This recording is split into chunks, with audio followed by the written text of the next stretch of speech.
Alright, in today's video, I'm going to be showing you how to replace the CV axle on a 2003 Subaru Forester. It's pretty simple. I already took off the CV axle because I was testing out some things. Noticed that this was destroyed, so either way, we're still going to replace it because it was leaking. Two, on top of that, this axle nut is a... the one that it had on here was actually a 30, but it's either a 30 or a 32, so it's one of those two. But yeah, so if you haven't already, give it a thumbs up, comment down below if you have any questions, and hit that subscribe button for more upcoming videos in the future. And we're going to go ahead and start this video right after the intro.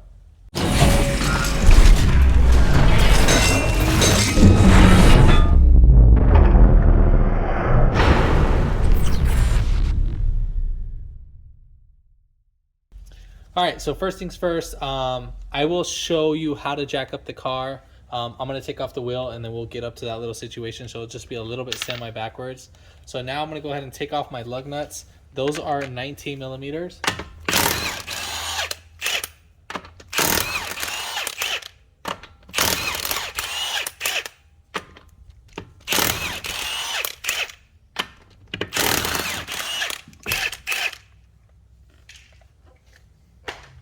Alright, so now that we got that off, let's push our wheel over to the side.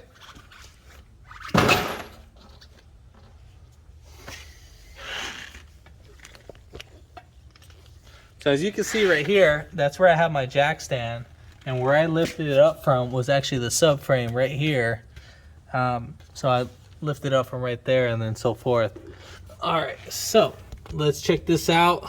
We have our CV axle, which is this piece right here. As you can see, we got some grease spraying all over the place. So when taking off your CV axle, again, if you don't have an impact gun, what you can do is you can put a screwdriver inside those vents, but do it right in here into this crevice right there. Drive it in there and then go ahead and loosen it up. It's lefty-loosey, which is counterclockwise, so you're going to be spinning it this way to loosen it, and to tighten it, you'd be spinning it the other way like a clock. Alright, so we need to go ahead and take off our CV axle, obviously, but before we do that, we need to take off a couple things. So first thing what we need to go ahead and disconnect is our brake line bracket, which is going to be this 12 millimeter, and then we need to go ahead and take off this bracket for our ABS wire, which is 12 millimeter too as well. You can disconnect it at the sensor to depending on the sensor style, because usually these guys weld themselves. I'm gonna see if we can just disconnect it right here. If not, we'll go ahead and disconnect it right there. I think I'll be fine. I'll rather be safe than sorry. So I'll go ahead and disconnect it from here and these two 12s, just so we have a lot more slack and then so forth. So yeah, and then from there, we're gonna go ahead and take these guys off. This looks like a 19. Let me double check, make sure. So that's a 19 and this might be the 17. Oh yeah, so they're both 19. So we're gonna take off both of those 19 millimeters and so forth. So it's gonna be a little fast forward.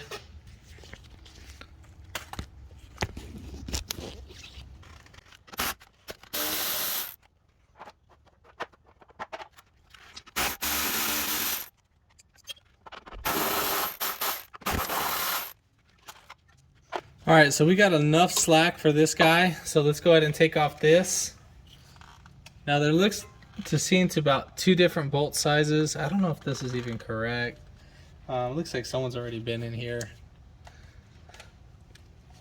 So probably doing this, you might have to do an alignment right after.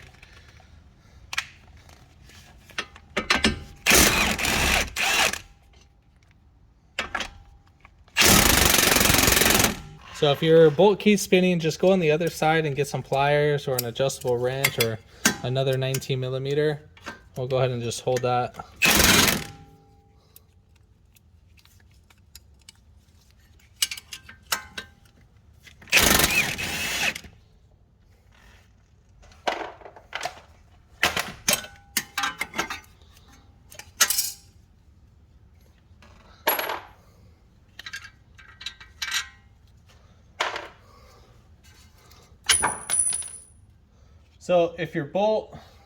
So So the top bolt right here, as you can see, this has a camber adjustment. So you will need an alignment right after this. All right, so now we're gonna go ahead and pull this guy right back. And then at the same time, we need to go ahead and pop out, we need to go ahead and pop out our CV axle. So usually these guys just slide right up and in and out. If not, then you would need to probably hammer it up on out.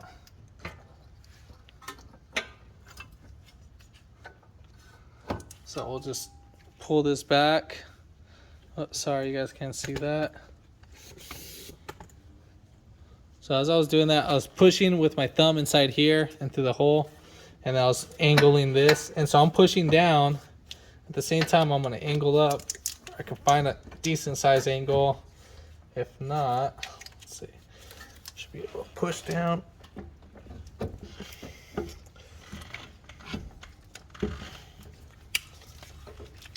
So I'm gonna put this back in its hole, and I'm gonna spin it the other way and see if we can get a better way of pulling this out. I'm gonna push down. So that obviously that's not gonna work. So doing it the other way, I have more of an angle. Okay, so there we go. So I put it more of an angle, and now we're able to pop that out. All right, so now let's go ahead and pop these guys right off. All right, so coming right over here where the CV axle is, so we need to go ahead and pop this guy off. Now there's two different styles. There's usually like a pin type, and I don't have that pin type, so thank God, because I hate doing that one. You can see how CV axle sprayed all over the place. Look like someone messed this up or something, try to fix this. I'm gonna actually open this up and take a peek just to see what happened, because I'm just curious on it. Because we got like a crazy wobble. So what I'm gonna go ahead and do is I'm gonna go ahead and get my pry bar. Now your pry bar needs to have a good angle. This is a decent size angle. So I'm gonna get it right here and then just, you know, pop it out. From there, if I need to hammer it, I'm gonna hammer it. I'm gonna get it as close as possible as I can on the inside. And then from there, you know, and then pop it off. So let's go ahead and take that off. And as I'm popping this off, I have my hammer hitting the back of my pry bar.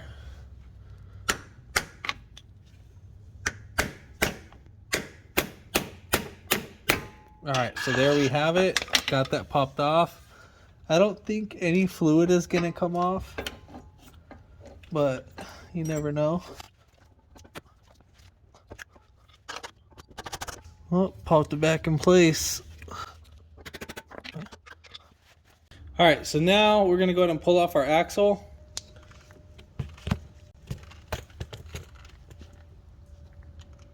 So right before we put in our CV axle, make sure you clean up your area and then put a little type of grease or anything on it. It's a little bit excessive grease. I just want to put the grease right here on our actual seal, where the seal is going to go. That's where I want to put the grease. And then if you put too much excessive, you can actually put the grease on the spline. I would recommend to do that. We shall put this right here. We might need to tap this in, so let me spin this the other way. Make sure you have a hammer ready.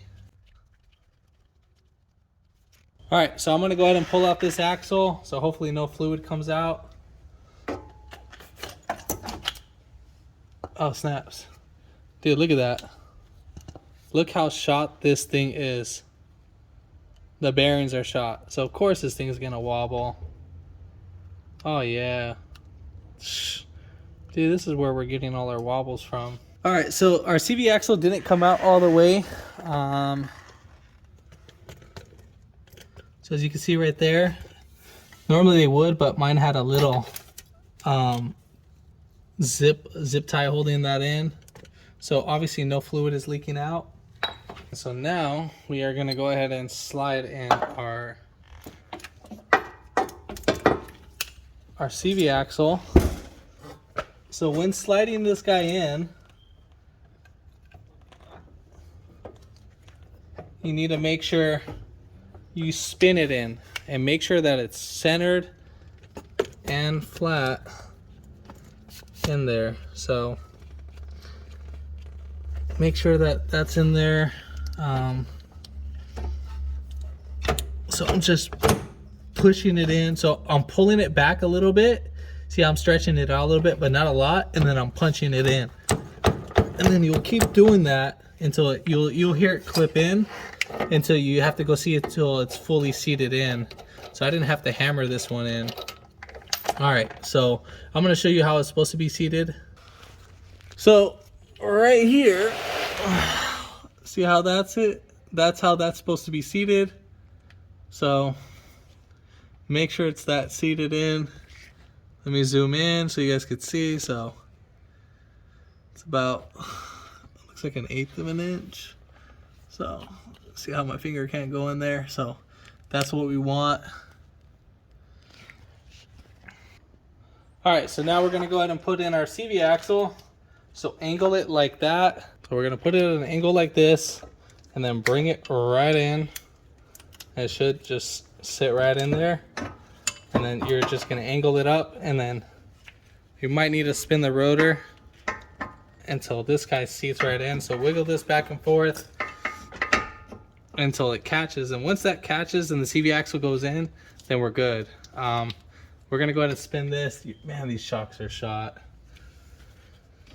Then we'll go ahead and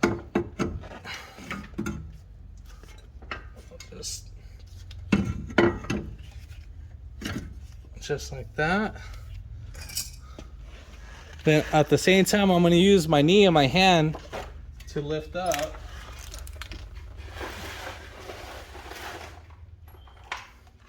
And I'm going to put the bottom bolt in.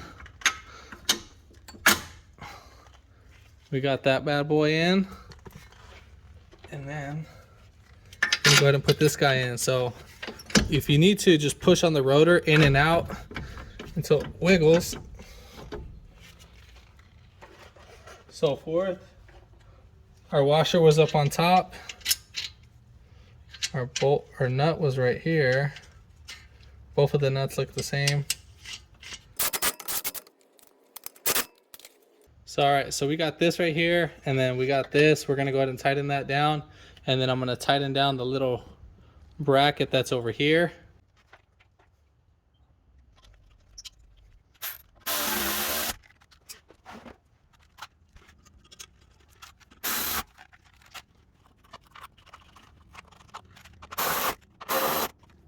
All right, so now our CV axle,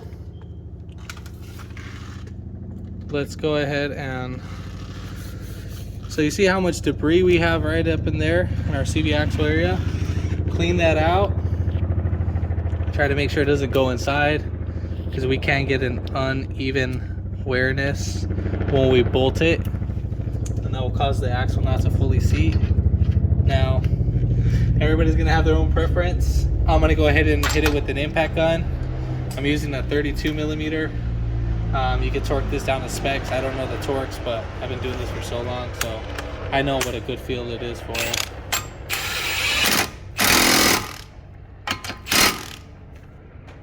All right, so we got that in. Now we need to go ahead and see how there's a little indentation right here. We need to go ahead and tap that in, so that'll keep it from backing out. All right, so we got that in it. We got that indented. So let's go ahead and put back on our wheel.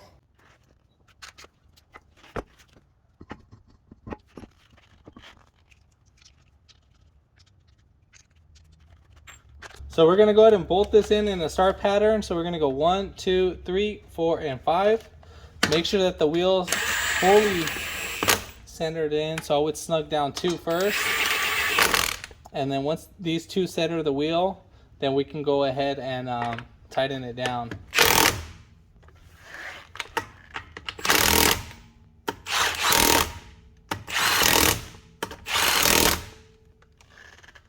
And then after that, put on your cap, and pretty much that's it. Alright, so I got the CV axle out, and man, look at this. So someone's already touched this before. Almost. So as you can see, look at this guy. This guy, the bearings are completely shot. Look at that. That will cause the wobble. And I mean, like, this has way too much play, like in these guys. I mean, this is like completely worn out. This one's shot. So hopefully that visually seeing this, that should fix our vibration. So this was very I mean, it has some fluid in it, but usually these guys have a lot more fluid in here. But these guys are like really dry, pasty and stuff. So I'm gonna go ahead and take it on a test drive, and then I'll let you guys know how it is. All right, so after, well, I'm still in the process driving back, but what a night and day difference that is. I did take off the front wheel drive fuse, so we're in all-wheel drive, and man, I'm telling you, what a night and day difference. So much smoother. And what's kind of crazy is that when the customer brought this vehicle in, that they didn't even know. They thought it was just like sluggish because it's old. And I told her, I'm like, no, I'm at 2.5 is actually a lot more faster than what it actually was. Like, I mean, you could accelerate, and this car was like fighting itself. It felt like the timing was off, something like that. It just felt like really sluggish. So I'm amazed how that CV axle was able to cause all that. So I mean, it kind of makes sense if it's binding up, causing that vibration and all that. So I mean, yeah, that's some pretty sketch stuff. But yeah, so glad I was able to diagnose that after having everything all apart. At least get her up in her way and out and driving safely and not making anything any worse. But if this video helped you out, give it a thumbs up, comment down below if you have any questions, and hit that subscribe button for more upcoming videos in the future. And thanks for watching.